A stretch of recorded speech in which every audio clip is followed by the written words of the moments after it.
যারা অপকর্ম করছে তাদের বোঝানোর পরামর্শ স্বরাষ্ট্র উপদেষ্টার। মৃত্যুদণ্ডপ্রাপ্ত জামায়াত নেতা আজহারকে আপিল করার অনুমতি, পরবর্তী শুনানি 22 এপ্রিল।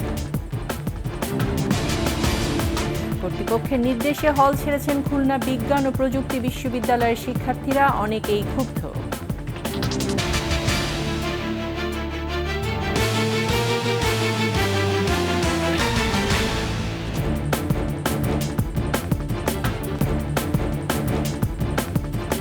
শুনছিলেন সংবাদ শিরোনাম। আমন্ত্রণ 21 দুপুরের সংবাদে, সাথে আছে আমি তাইজিন রহমান।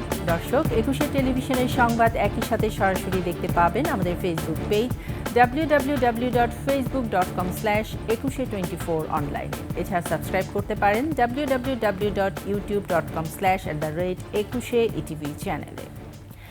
যারা অপকর্ম করছে তাদেরকে তা থেকে দূরে রাখতে বোঝানোর পরামর্শ দিয়েছেন স্বরাষ্ট্র উপদেষ্টা জাহাঙ্গীর আলম চৌধুরী। জনগণকেও আরও সচেতন হতে হবে উল্লেখ করে তিনি বলেন, অচিরেই পুলিশ সহ অন্যান্য বাহিনীতে জনবল বাড়ানো হবে। সাভারে কৃষকের মিনি কোল্ড স্টোরেজ ও খামারি অ্যাপসের উদ্বোধন অনুষ্ঠানে সাংবাদিকদের প্রশ্নে তিনি কথা বলেন। কিছু অপ্রীতিকর ঘটনা ঘটলেও আইনশৃঙ্খলা রক্ষা বাহিনী অপরাধীদের আইনের আওতায় নিয়ে আসছে বলেও জানান তিনি। যারা যারা এইসব কিছু করতেছে, এটা তো ধরেন যে আমাদের এই পোলাপান, এগুলো কিন্তু একটু বুঝাইতে হবে যে অপকর্মগুলি থেকে তারা দূরে আসবে। পুলিশের সংখ্যা বাড়ানোর জন্য আমরা চেষ্টা করতেছি। আমরা কিছুদিনের মধ্যে শুধু পুলিশ না, অন্যান্য আইন শৃঙ্খলা বাহিনীর জনসংখ্যা আমরা বাড়াবো। ভঙ্গুর অর্থনীতি থেকে 6 মাসে অন্তর্বর্তী সরকার যেখানে উন্নীত করেছে সেটি মিরাকেল বলে মন্তব্য করেছেন প্রধান উপদেষ্টা প্রেস সচিব শফিকুল আলম। বলেছেন, বিগত সরকার জ্বালানি সহ বিভিন্ন খাতে চুরি ডাকাতির বন্দোবস্ত করেছিলেন। Development journalist forum of Bangladesh অনুষ্ঠানে প্রেস সচিব আরও বলেন, দুর্নীতি বন্ধ করতে সরকার সব খাতে ডিজিটালাইজেশনের উদ্যোগ নিচ্ছে। শিউলি শবনমের রিপোর্ট। রাজধানীতে পরিকল্পনা কমিশনের এনইসি মিলনায়তনে ডেভেলপমেন্ট জার্নালিস্ট ফোরাম অব বাংলাদেশের নিয়মিত এই আয়োজন। এতে অংশ নিয়ে প্রধান উপদেষ্টার প্রেস সচিব শফিকুল আলম পতিত সরকারের অপরিকল্পিত ব্যয়ের সমালোচনা করেন। এ সময় বলেন, টাকা না থাকলেও মডেল মসজিদ, কর্ণফুলী টানেল, রেল লাইন সহ বিভিন্ন অপ্রয়োজনীয় প্রকল্পে কোটি কোটি টাকা অপচয় করেছে। প্রত্যেকটা প্রজেক্টের কস্ট 70% বেশি। এই যে 70% যে বেশি, এটার মূল ইচ্ছা হচ্ছে যে আপনি কাউকে চুরির একটা আপনি বন্দোবস্ত করছেন।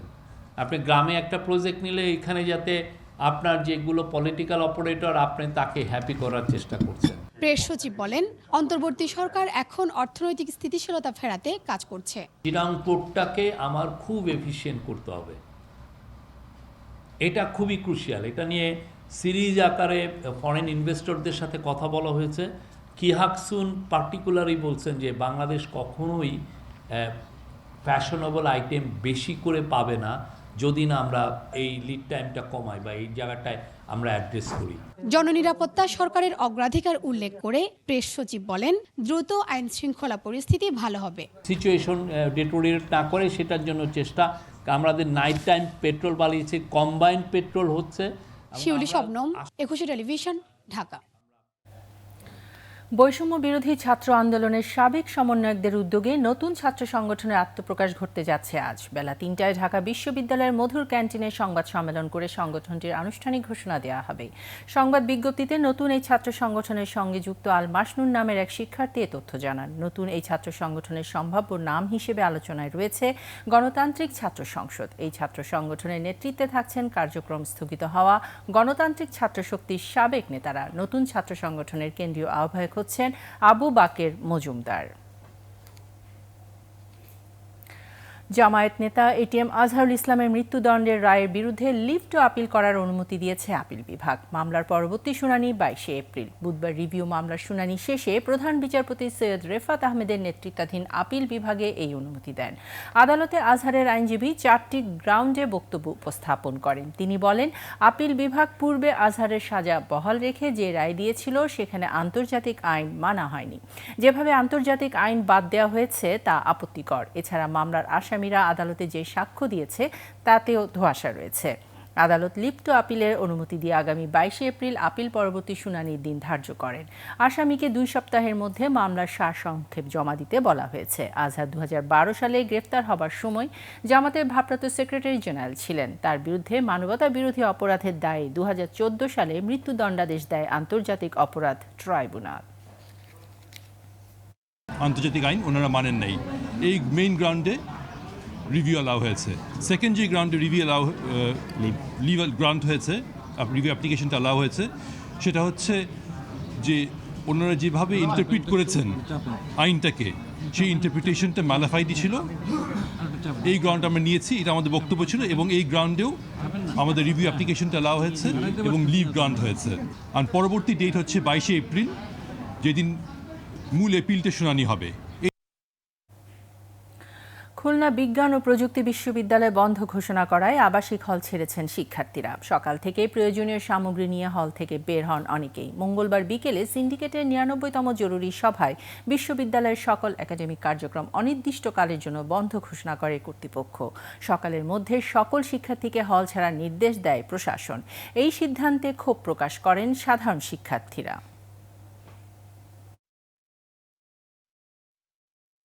কালকে হঠাৎ করে ডিসিশন আসছে ওনাদের ভিসি স্যারের সিন্ডিকেট মিটিংয়ে ডিসিশন আসছে যে আমাদের হল ছাড়া লাগবে আজকে 10টার মধ্যেই। ছাত্রদের সার্বিক নিরাপত্তার জন্য আমরা সিন্ডিকেট থেকে সিদ্ধান্ত নেওয়া হয়েছে। সেই সিদ্ধান্ত বাস্তবায়নে যদি কোনো সমস্যা হয় তারপর আমরা আবার চিন্তা ভাবনা করে কি করা যায়, সেই বাস্তবতা নিরিখে আমরা সেই কাজটুকু করব। অন্তর্বর্তী সরকারকে বাস্তবতা বোঝার পরামর্শ দিয়ে বিএনপির স্থায়ী কমিটির সদস্য ইকবাল হাসান মাহমুদ টুকু বলেছেন, রাজনৈতিক বিতর্কের জেরে পরিস্থিতি নিয়ন্ত্রণহীন হয়ে পড়তে পারে। 21 টেলিভিশনের সঙ্গে একান্ত সাক্ষাৎকারে তিনি আরও বলেছেন, জাতীয় নির্বাচনের আগে জামাতের স্থানীয় নির্বাচনের দাবি নিয়ে বিস্মিত নয় বিএনপি। এ সময় জামাতের জাতীয়তা নিয়েও প্রশ্ন তুলেন বিএনপির এই জ্যেষ্ঠ নেতা। বাকিটা দেখুন মাহিলা ইসলামের রিপোর্টে। বিশ্বস্ততার সহিত পালন করিব। 6 মাস পেরিয়েছে অন্তর্বর্তী সরকারের বয়স, অথচ এখনও উন্নতি হয়নি আইন শৃঙ্খলা পরিস্থিতির, বরং দিন দিন বাড়ছে আতঙ্ক। আরেকদিকে নির্বাচন ইস্যুতে রাজনৈতিক দলগুলোর মাঝে দেখা দিয়েছে বিভক্তি, আর ঐক্যমত্য কমিশনের সভা ছাড়া সংস্কার বাস্তবায়ন নিয়েও নেই তেমন তোড়জোড়। দেশের এমন টালমাটাল পরিস্থিতি গভীরভাবে পর্যবেক্ষণ করছে বিএনপি। দীর্ঘদিনের মিত্র জামায়াতের ভূমিকা কাটাছেঁড়া করছে দলটির নীতি নির্ধারকরা। স্থানীয় নির্বাচন নিয়ে জামায়াত সহ ইসলামপন্থী দলগুলোর আগ্রহ নিয়েও বিএনপির রয়েছে বিপরীতমুখী অবস্থান।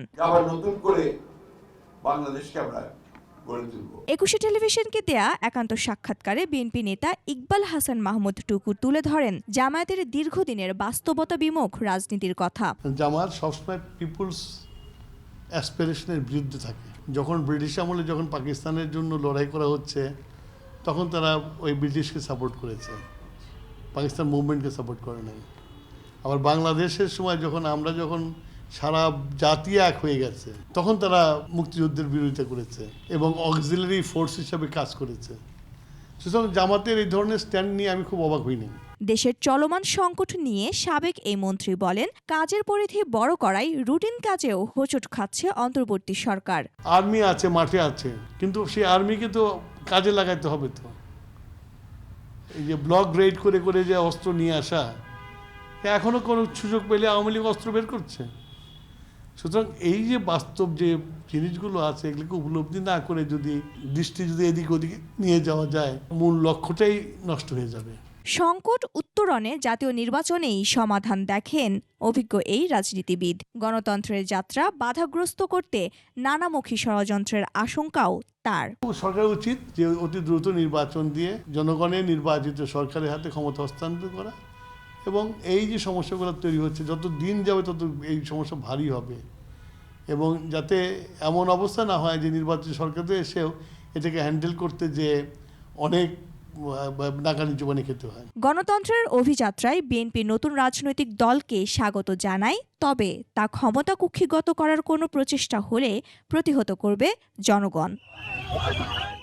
মাহিলা ইসলাম, 21 টেলিভিশন, ঢাকা। নিচ্ছি সংবাদ বিরতির পর যা থাকবে। ঠিকাদারি জমি দখল সিন্ডিকেটের গডফাদার মির্জা আজম পাচার করেছেন বিপুল টাকা।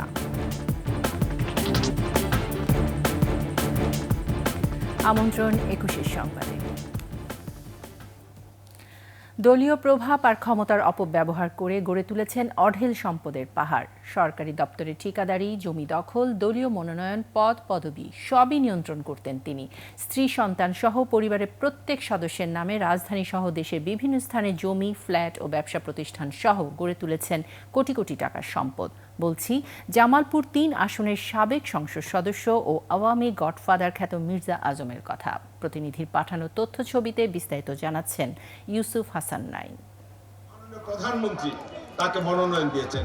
৮০ দশকে খাদ্য বিভাগের পরিবহন ঠিকাদার হিসেবে খ্যাত জামালপুর ৩ আসন থেকে ১৯৯১ সালে প্রথম সংসদ সদস্য নির্বাচিত হন। এরপর আর পেছনে তাকাননি তিনি। টানা ৭ বারের এই এমপি কেন্দ্রীয় আওয়ামী লীগের সাংগঠনিক সম্পাদক, যুবলীগের সাবেক সাধারণ সম্পাদক এবং বস্ত্র ও পাট প্রতিমন্ত্রীর দায়িত্ব পালন করেন।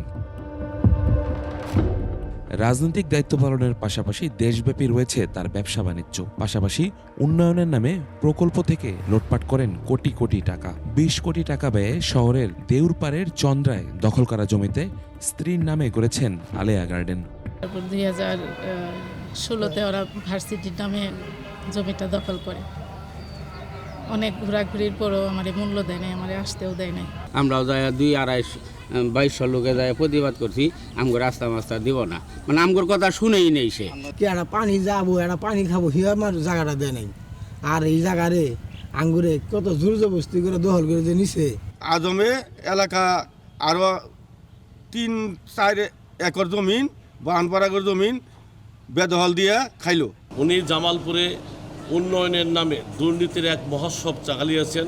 পৌরসভার ডাম্পিং স্টেশনের জমিতে রাস্তা বন্ধ করে গড়ে তোলেন রিক্রিয়েশন ক্লাব। শেখ ফজিলতুন্নেসা মুজিব বিশ্ববিদ্যালয় নামে ব্রহ্মপুত্র নদের ৩০ একর জায়গাসহ দখল করেন স্থানীয়দের জমিও। এছাড়া হাজার কোটি টাকা বিদেশে পাচারের অভিযোগ রয়েছে মির্জা আজমের বিরুদ্ধে। যে কাজ ৫০ টাকা দিয়ে করা সম্ভব সেই কাজে ৫০০ টাকা বরাদ্দ হয়েছে, 450 টাকায় লুটপাট করা হয়েছে। যে কারণে মানে গত ১৭ বছরে উন্নয়ন যা হয়েছে তার চেয়ে আওয়ামী লীগের নেতাকর্মীদের লুটপাটের মধ্য দিয়ে তাদের ভাগ্যের উন্নয়ন হয়েছে। ৫ আগস্ট শেখ হাসিনার পতনের পর থেকে পলাতক রয়েছেন মির্জা আজম ও তার পরিবারের সদস্যরা। তার বাড়ি, রিসোর্ট, ব্যবসা প্রতিষ্ঠান ও অন্যান্য স্থাপনায় হামলা চালায় ছাত্র জনতা। ইউসুফ হাসান নাইম, ২১ টেলিভিশন।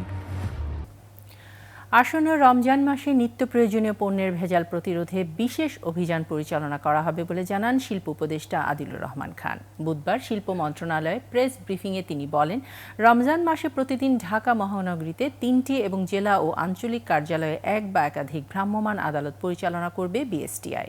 গত ১ মাস ধরে সার্ভিলেন্স কার্যক্রম জোরদার করা হয়েছে। রোজায় ব্যবহার্য পণ্যের মান নিয়ন্ত্রণ, ভেজাল প্রতিরোধ এবং পরিমাপে কারচুপি কমাতেও গুরুত্ব দেওয়া হচ্ছে। অপরাধীদের বিরুদ্ধে কঠোর পদক্ষেপ নেওয়া হবে বলেও জানান তিনি। ঢাকা মহানগরীতে বিএসটিআইয়ের নিজস্ব ম্যাজিস্ট্রেটদের নেতৃত্বে আইন শৃঙ্খলা বাহিনী, বিশেষত ঢাকা মেট্রোপলিটন পুলিশ এবং এপিবিএনের সহায়তায় বন্ধের দিন সহ প্রত্যেক দিন 3টা করে মোবাইল কোর্ট পরিচালনা করা হবে এই রোজার মধ্যে। শেষ করছি দুপুরের ২১ সংবাদ। যাবার আগে সংবাদ শিরোনামগুলো জানিয়ে দিচ্ছি আরও একবার। যারা অপকর্ম করছে তাদের বোঝানোর পরামর্শ স্বরাষ্ট্র উপদেষ্টার। মৃত্যুদণ্ডপ্রাপ্ত জামায়াত নেতা আজহারকে আপিল করার অনুমতি, পরবর্তী শুনানি ২২ এপ্রিল।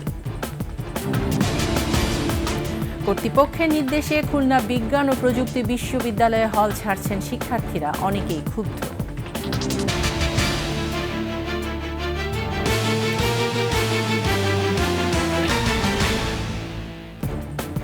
সর্বশেষ সংবাদ জানতে ডায়াল করুন 2021 নম্বরে আর ভিজিট করুন 21-tv.com এই ওয়েবসাইটে। ফেসবুকে ভিজিট করতে পারেন www.facebook.com/2124 অনলাইন। এছাড়া সাবস্ক্রাইব করতে পারেন www.youtube.com/@21etv চ্যানেল। এতক্ষণ সঙ্গে থাকার জন্য ধন্যবাদ। পরবর্তী সংবাদ বিকেল ৫টায় দেখার আমন্ত্রণ রইল। 21-এর সাথেই থাকুন।